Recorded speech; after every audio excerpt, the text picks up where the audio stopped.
बिस्मिल्लाहिर्रहमानिर्रहीम इय्याक नअबुदु व इय्याक नस्तईन।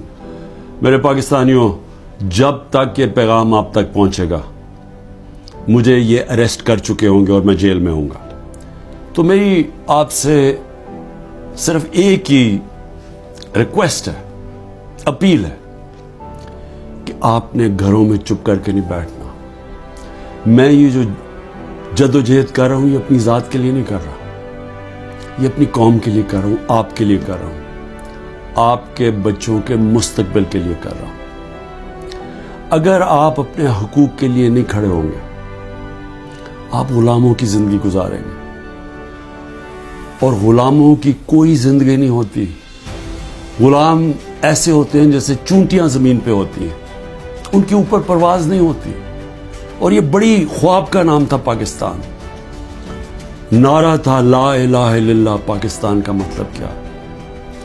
कि हम कोई इंसान के सामने नहीं झुकते। ला इलाहा इल्लल्लाह इंसान की गुलामी से हमें आज़ाद करता है। और हमारे नबी सल्लल्लाहु अलैहि वसल्लम ने अपनी मदीना की रियासत में सबसे पहले इंसानों को आज़ाद किया था अदल और इंसाफ देके। ये है जंग इंसाफ की, आपके हकूक की, आपकी आज़ादी की। और कभी भी याद रखें, कोई आज़ादी प्लेट में रख के नहीं देता।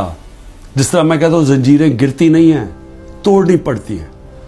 पुरअमन एहतजाज आपने करते रहना है जब तक कि आपको आपका हक नहीं मिलता।